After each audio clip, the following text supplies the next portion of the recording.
자비하신 하나님께서 우리를 하나님의 영광을 위해 사는 백성으로 불러주신 것을 감사를 드립니다. 이 새벽에도 주의 얼굴을 우리에게 비추어 주셔서 이 하루도 주의 뜻을 이루며 살아가게 하여 주옵소서. 주의 뜻을 이루기에 연약함이 많은 우리들에게 주님께서 힘 주셔서 하나님의 영광만을 위해서 살아가는 이 하루가 되게 하여 주옵소서. 걸어가신 예수님 이름으로 기도드립니다. 아멘. 찬송가 425장입니다. 주님의 뜻을 이루소서. 고요한 중에 기다리니 지능과 같은 날 빚으소. 주님의 영성 만드소서. 주님의 뜻을 이루소서. 주님 발 앞에 엎드리니 나의 맘속을 살피시소. 눈보다 이게 하옵소서. 주님의 뜻을 이루소서. 병들어 몸이 피곤할 때 권능의 손을 내게 펴서 강건케 하여 주옵소서. 주님의 뜻을 이루소서. 온전히 나를 주장하사 주님과 함께 동행함을 만민이 알게 하옵소서.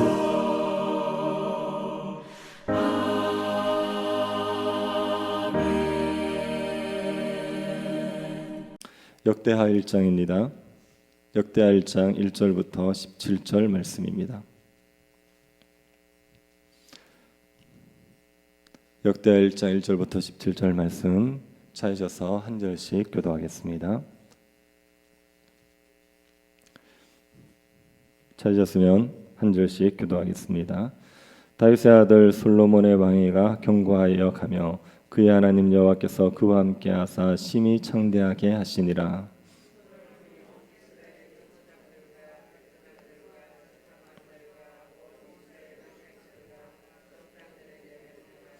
솔로몬의 온 회중과 함께 기브온 산당으로 갔으니 하나님의 회막 곧 여호와의 종 모세가 광야에서 지은 것이 거기에 있음이라.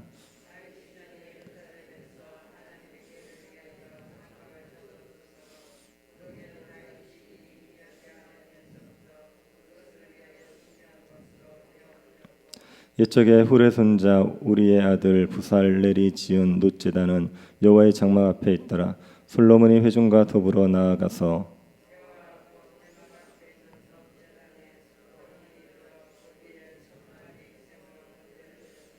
그날 밤에 하나님이 솔로몬에게 나타나 그에게 이르시되 내가 내게 무엇을 주랴 너는 구하라 하시니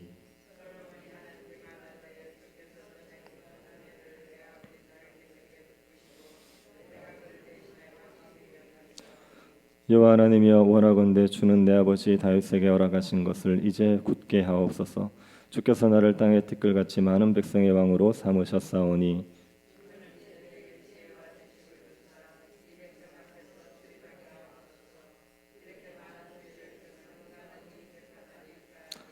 하나님이 솔로몬에게 이르시되 이런 마음이 내게 있어서 부나 재물이나 영광이나 원수의 생명 멸하기를 구하지 아니하며 장수도 구하지 아니하고 오직 내가 내게 다스리게 한 내 백성을 재판하기 위하여 지혜와 지식을 구하였으니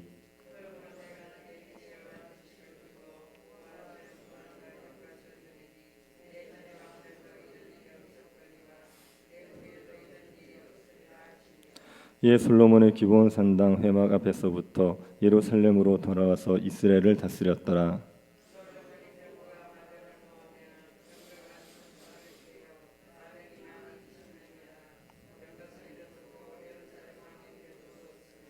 왕이 예루살렘에서 은금을 돌같이 은하게 하고 백향목을 평지에 뽕나무같이 많게 하였더라.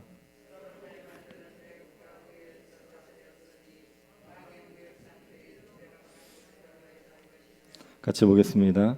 애굽에서 사들인 병거는 한 대에 운 600세겔이요 말은 150세겔이라. 이와 같이 햇사람들의 모든 왕들과 아람 왕들을 위하여 그들의 손으로 되팔기도 하였더라. 아멘. 우리는 무수히 많은 예배를 드리고 있습니다. 수많은 예배를 드리면서 우리는 어떤 마음으로 예배를 드립니까? 우리가 예배를 드리는 동기는 무엇입니까? 예배를 통해서 우리는 무엇을 얻고자 합니까? 예배를 드리고 은혜를 누렸을 때 우리는 어떻게 해야 합니까? 솔로몬이 하나님 앞에 드린 예배를 살펴보면서 하나씩 답을 찾아보도록 하겠습니다. 솔로몬이 왕이 되고 나서 하나님에게 일천번제를 드리게 됩니다. 솔로몬이 일천번제를 드린 곳은 기브온 산당입니다. 기브온 산당에는 하나님의 성막이 있었습니다. 기브온 산당에 하나님의 성막이 있다는 것이 우리를 의아하게 합니다. 우리는 다윗이 하나님의 언약궤를 예루살렘으로 모시고 왔다는 것을 알고 있습니다. 언약궤가 예루살렘에 있다면 성막도 당연히 예루살렘에 있어야 되는 것 아닙니까? 그런데 하나님의 성막이 기브온에 있다는 것은 의아한 일입니다. 그 이유에 대해서 역다기 기자가 우리에게 설명을 해주고 있습니다. 3절을 다시 한번 보시기 바랍니다. 솔로몬이 온 회중과 함께 기브온 산당으로 갔으니 하나님의 회막 곧 여호와의 종 모세가 광야에서 지은 것이 거기에 있음이라. 솔로몬이 기브온 산당으로 갔다고 했습니다. 그 이유는 기브온 산당에 여호와의 회막이 있기 때문이죠. 모세가 광야에서 지었던 그 회막이 기브온 산당에 있습니다. 그리고 언약궤는 예루살렘에 다윗이 마련한 장막에 있습니다. 4절을 보시면 다윗이 전에 예루살렘에서 하나님의 궤를 위하여 장막을 쳐 두었으므로 그 궤는 다윗이 이미 기란 야이름에서부터 그것을 위하여 준비한 곳으로 메어 올렸고, 다윗이 언약궤를 예루살렘으로 모시고 오면서 언약궤를 위한 장막을 예루살렘에 쳤습니다. 다윗은 기랏 여아림에 있는 언약궤를 예루살렘으로 모시고 온 겁니다. 언약궤가 기란 여아림에 있었던 이유는 엘리의 두 아들 홈리와 비느하스 때문입니다. 홈리와 비느하스가 블레셋과의 전쟁에서 승리하고 싶은 욕심으로 언약궤를 가지고 전쟁터로 나갔습니다. 그런데 전쟁에서 패합니다. 그리고 언약궤를 빼앗겼습니다. 하지만 언약궤는 스스로 이스라엘로 돌아오게 됩니다. 언약궤가 이스라엘로 돌아왔을 때 언약궤를 기랏 여아림에 두었습니다. 그 당시 여호와의 장막은 실로에 있었는데 실로로 모시고 가지 못하고 기랏 여아림에 둔 겁니다. 이때부터 언약궤가 여호와의 장막에서 떠나 홀로 존재하게 된 것입니다. 다윗이 이 언약궤를 예루살렘으로 모시고 오고, 그리고 실로에 있던 성막은 어떠한 이유에서인지 알지 못하지만 높당을 거쳐서 기브온으로 옮겨졌습니다. 기브온에 있는 성막에 하나님께 드리는 번제를 드리는 번제단이 있었습니다. 그래서 솔로몬이 기브온 산당으로 간 것입니다. 하나님께 제사를 드리기 위해서 그곳으로 간 겁니다. 이때 솔로몬이 혼자 가지 않지요. 백성의 지도자를 데리고 갑니다. 2절을 한번 보시기 바랍니다. 솔로몬이 온 이스라엘의 천부장들과 백부장들과 재판관들과 온 이스라엘의 방백들과 족장들에게 명령하여, 솔로몬의 군대의 지휘관, 재판관, 정치 지도자 다 데리고 기브온 산당으로 갔습니다. 그리고 거기에서 1천 번제를 드립니다. 번제는 제물을 완전히 태워드리는 제사입니다. 이 번제는 헌신의 의미가 있습니다. 하나님께 나의 모든 것을 드립니다. 그런 헌신의 의미가 있습니다. 솔로몬이 기브온 산당에서 1천 번제를 한꺼번에 드린 겁니다. 솔로몬이 1천 번제를 드리는 동안 하루에 한 번 번제를 드려서 1천일을 채웠다 이런 게 아니죠. 기브온 산당에서 한꺼번에 1천 번제를 드렸습니다. 성막의 번제단은 하나밖에 없습니다. 번제단 하나로 1천 번제를 드리자면 몇 달은 걸릴 겁니다. 그런데 번제단 하나로 1천 번제를 드린 게 아니라 여러 번제단을 사용한 겁니다. 그래서 한꺼번에 많은 번제를 드릴 수 있었습니다. 그러니 단기간에 1천 번제 드리는 게 가능했던 거죠. 솔로몬이 하나님 앞에 1천 번제를 드린 때가 언제인지를 주목하셔야 됩니다. 1절을 다시 한번 보시기 바랍니다. 다윗의 아들 솔로몬의 왕위가 경고하여 가며 그의 하나님 여호와께서 그와 함께하사 심히 창대하게 하시니라. 솔로몬의 왕위가 견고해졌을 때, 하나님이 함께하사 심히 창대해졌을 때, 그때 1천 번제를 드렸습니다. 솔로몬은 다윗의 아들이지요. 다윗의 뒤를 이어서 왕이 되었습니다. 다윗은 이스라엘 역사에서 가장 위대한 왕입니다. 이 다윗의 뒤를 이어 왕이 된다는 것은 부담스러운 일이죠. 다윗과 같은 왕을 섬기던 이스라엘 백성들이 솔로몬을 다윗 섬기듯이 그렇게 섬기는 게 쉽겠습니까? 그런데 솔로몬은 다윗과 같은 권위를 가집니다. 솔로몬의 왕위는 견고했고 그는 심히 창대했습니다. 하나님이 함께 하셔서 솔로몬이 왕으로 자리매김을 잘할 수 있었습니다. 이때 솔로몬이 하나님께 번제를 드린 겁니다. 기브온 산당에 가서 1000번제를 드렸습니다. 솔로몬이 번제를 드린 동기는 무엇이라고 우리가 짐작해 볼 수 있겠습니까? 그것은 하나님의 은혜에 대한 감사지요. 하나님을 위해서 헌신하겠다는 마음입니다. 자신에게 하나님께서 베푸신 은혜에 감사해서 하나님을 위해서 살겠다는 마음으로 번제를 드린 겁니다. 번제의 의미가 하나님께 자신을 드린다는 헌신의 의미라고 하지 않았습니까? 솔로몬은 감사와 헌신의 마음으로 하나님 앞에 1000번제를 드렸습니다. 이것이 성도가 예배를 드리는 동기입니다. 성도는 하나님에게 예배할 때 감사와 헌신의 마음으로 예배하는 겁니다. 하나님께서 나에게 베풀어 주시는 일을 생각할 때 감사해서 하나님의 영광을 위해서 살고 싶은 마음에 하나님께 예배를 드리는 겁니다. 성도는 예배를 통하여서 하나님께 정성을 보이고 복을 받겠다고 예배를 드리지 않습니다. 이건 이교도들의 예배입니다. 이교도들은 신에게 정성을 보여서 신이 주시는 복을 받으려 합니다. 그래서 제물을 많이 드리지요. 자신의 몸을 상해하면서까지 정성을 보입니다. 어떻게든 신의 마음을 움직여 자신에게 복을 주도록 하기 위해 온갖 정성을 다하는 겁니다. 그러나 성도의 예배는 그렇지 않습니다. 성도는 하나님께서 주신 은혜에 감사하여서 하나님께 예배합니다. 하나님의 주신 은혜가 너무 감사해서 하나님을 위해 살고 싶은 마음으로 예배하는 겁니다.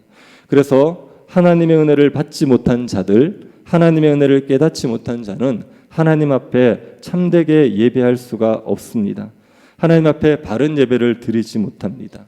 요한복음 4장에 보면 예수님께서 사마리아 여인에게 예배에 대해서 말씀하시죠. 그때 이렇게 얘기하셨습니다. 예배하는 자는 신령과 진정으로 예배할지라, 이렇게 얘기했습니다. 예배 드리는 자가 신령과 진정으로 예배하라는 것은 예배 드릴 때 온 정성을 다해서 예배하라, 그런 의미가 아닙니다. 예배를 드리는 자는 성령과 진리를 의지해서만 예배 드릴 수 있다는 얘기입니다. 하나님을 예배하는 사람들은 성령을 통해서만 예배하게 됩니다. 성령을 받은 사람들만이 예배를 할 수 있습니다. 왜 그렇습니까? 성령을 받아야지 예수님이 나를 위해서 십자가에 돌아가셨다는 게 믿어집니다. 성령을 받아야지만 하나님의 은혜가 얼마나 큰지를 알게 됩니다. 그래서 성령 받은 사람들이 진리이신 예수님을 의지하여 예배할 수 있게 되는 겁니다. 그러니 예배는 하나님의 은혜를 받은 자들, 하나님의 은혜를 아는 자들이 드릴 수가 있습니다. 우리의 예배의 동기는 하나님께서 주신 은혜에 대한 감사여야 합니다. 우리의 예배의 동기는 하나님께 헌신하고 싶은 마음이어야 하는 겁니다. 이런 예배를 하나님 앞에 드리면 하나님께서 응답을 하시지요. 하나님께서 솔로몬의 1000번제를 받으셨습니다. 그리고 그날 밤에 솔로몬에게 나타나시지요. 그리고 묻습니다. 내가 내게 무엇을 주랴? 너는 구하라. 하나님께서 솔로몬이 원하는 대로 구하라고 했습니다. 이때 솔로몬이 무엇을 구합니까? 8절 9절 한번 보시겠습니까? 8절부터 10절 한번 보시기 바랍니다. 솔로몬이 하나님께 말하되 주께서 전에 큰 은혜를 내 아버지 다윗에게 베푸시고 내가 그를 대신하여 왕이 되게 하셨사오니 여호와 하나님이여 원하건대 주는 내 아버지 다윗에게 허락하신 것을 이제 굳게 하옵소서. 주께서 나를 땅의 티끌같이 많은 백성의 왕으로 삼으셨사오니 주는 이제 내게 지혜와 지식을 주사 이 백성 앞에서 출입하게 하옵소서. 이렇게 많은 주의 백성을 누가 능히 재판하리이까 하니. 솔로몬은 자신이 하나님의 은혜로 왕이 되었음을 고백합니다. 그리고 왕으로 잘 통치할 수 있도록 지혜와 지식을 구하고 있습니다. 솔로몬은 자신을 위해서 부나 재물이나 영광이나 원수의 생명 멸약이나 장수를 구하지 않죠. 하나님의 뜻대로 백성들을 잘 다스리기 위해서 지혜와 지식을 구하고 있습니다. 하나님께서 이 솔로몬의 기도를 마음에 들어 하십니다. 그래서 솔로몬에게 지혜와 지식만 주시지 않고 부와 재물과 영광도 주셨습니다. 솔로몬의 그 누구도 누리지 못한 부와 재물과 영광을 주십니다. 솔로몬은 하나님께 감사한 마음으로 하나님을 위해서 헌신할 마음으로 번제를 드렸습니다. 하나님께서 그 솔로몬에게 무엇을 원하냐고 할 때 솔로몬은 하나님의 뜻대로 나라를 통치하기 위해 지혜와 지식을 구했습니다. 솔로몬이 구한 것이 우리가 구할 것입니다. 솔로몬은 하나님의 뜻대로 살기 위해서 필요한 지혜와 지식을 구했습니다. 우리가 예배를 통해서 구하는 것도 하나님의 뜻대로 살기 위한 지혜와 지식입니다. 하나님의 뜻대로 사는데 필요한 것을 우리가 구해야 합니다. 예배를 드리면서 자신을 위해서 부와 재물과 영광과 원수의 생명 멸하기와 장수를 구하는 건 하나님의 뜻에 합당한 태도가 아니죠. 우리 자신의 영광을 위해서 필요한 것을 얻기 위해서 예배를 드리는 게 아닙니다.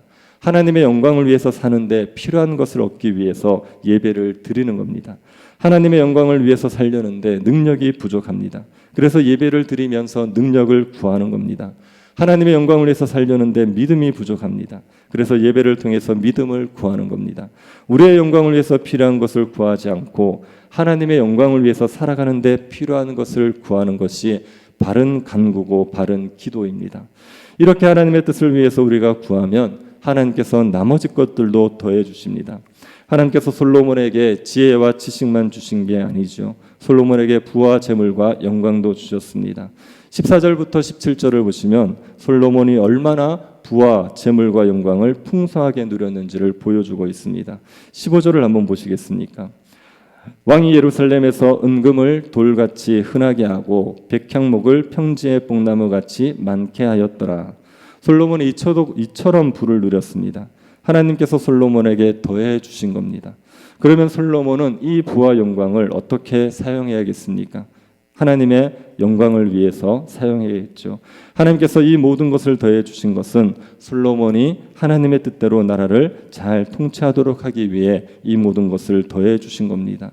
그러니 하나님께서 주신 부와 재물과 영광을 자기를 높이는데 자기가 즐기는데 사용하지 않고 하나님의 영광을 위해서 사용해야 되는 겁니다. 성전을 짓고 하나님의 공의로운 통치를 이루는데 사용해야 합니다. 하나님을 예배하는 우리에게 하나님께서 더하여 주시는 것들이 있습니다. 부를 주시고 건강을 주시고 영광을 주시는 것들이 있죠. 하나님이 더하여 주시는 것은 우리가 하나님 나라를 위해서 사용하라고 더하여 주시는 겁니다. 하나님의 뜻을 이루어가는데 쓰라고 주시는 겁니다. 그러니 하나님이 더하여 주시는 것으로 하나님을 영화롭게 하면서 살아가야 됩니다. 하나님께서 베푸신 은혜를 기억하고 감사함으로 예배를 드리시기 바랍니다. 하나님의 은혜를 기억하고 주를 위해 살겠다는 마음으로 예배하시기 바랍니다. 그러면 하나님께서 우리에게 은혜를 베풀어 주십니다. 그 은혜를 힘입어서 더욱 주께 충성하는 것이 신자의 합당한 삶입니다. 예배를 통해서 하나님께 감사와 찬양을 드리시고 하나님께서 예배를 통해서 주시는 은혜를 힘입어 더욱 주께 충성하는 주의 백성들이 될 수 있기를 간절히 바랍니다. 자비하신 하나님, 우리에게 은혜를 베풀어 주셔서 감사드립니다. 저희들에게 구원의 은혜를 베푸시고 저희들의 삶을 주님께서 이끌어 주시고 책임져 주신 것을 감사드립니다. 감사의 마음으로 예배하게 하여 주옵소서. 주께 헌신할 마음으로 예배하게 하여 주옵소서. 예배 가운데서 주님께서 주신 은혜가 우리에게 넘쳐날 때 더욱더 주를 위해서 충성하는 백성들 되게 하여 주옵소서. 걸어가신 예수님 이름으로 기도드립니다. 아멘. 하늘에 계신 우리 아버지여, 이름이 거룩히 여김을 받으시오며 나라의 임하옵시며 뜻이 하늘에서 이룬 것 같이 땅에서도 이루어지이다. 오늘날 우리에게 일용할 양식을 주옵시고 우리가 우리에게 죄 지은 자를 사하여 준 것 같이 우리 죄를 사하여 주옵시고 우리를 시험에 들게 하지 마옵시고 다만 악에서 구하옵소서. 되게 나라와 권세와 영광이 아버지께 영원히 있사옵나이다. 아멘.